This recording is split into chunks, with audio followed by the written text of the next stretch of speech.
Ja, vi er tilbage her på Krimimessen Live, hvor der er stille, fordi man er klar til i morgen. De fleste steder i hvert fald. Hvis vi kigger ned her, så er der 2 bøger. En som Ulv og Havvepsen, de er skrevet eller udkommet i 17, og den her i 19. Og forfatteren står her, Tommy Thorsteinsson, 53 og fra Vejle. Det er del med se, du kom i gang med den her kriminalforfatter, karriere. Hvorfor? Jamen, det kan man sige. Jeg har gået med drømmen gennem 8 år måske, og så tænker jeg, at det er aldrig for sent at forfølge sin drømme. Så på den måde kan man sige, at det har været godt for mig i hvert fald at gennemgå den her proces med indtil videre 2 krimier. Jeg kan ikke lade være med lige at holde den her op, fordi til daglig ikke. Så er du salgschef på det her blad. Du laver selv annoncer til Teknovation. Overskriften på det her nummer, det hedder Voksende højteknologisk og innovativ metalbearbejdning. Tak for kaffe. Det er da noget helt andet end det, du har bevæget dig ind i. Det er, som du siger, 2 forskellige verdener.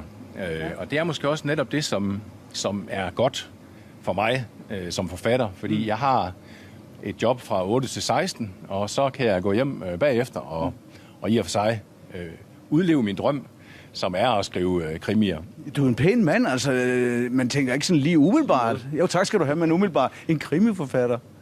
Ja, jo, jamen det kan Hvor kommer det fra?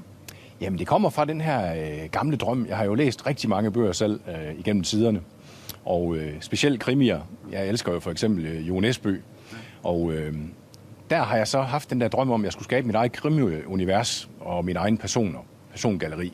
Det ligger så, men lad os lige gå herover, fordi vi skal lige over blandt de rigtig store kanoner, som du gerne vil være. Men altså, du har bygget noget op, dit eget persongalleri, næsten et slags korsbæk, kan man kalde det, inde i dit hoved, ikke? Jeg har bygget mit persongalleri med de her personer, som er gennemgående karakterer i min krimiserie.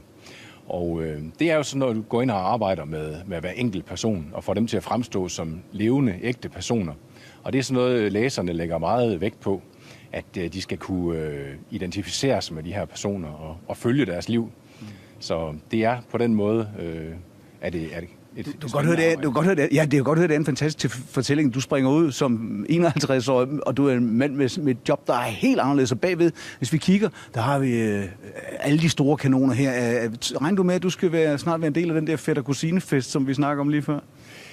Jeg tænker ikke, at det er mit umiddelbare mål. Selvfølgelig, hvis de inviterer mig indenfor til fætter-kusine-festen, vil jeg da gerne være med.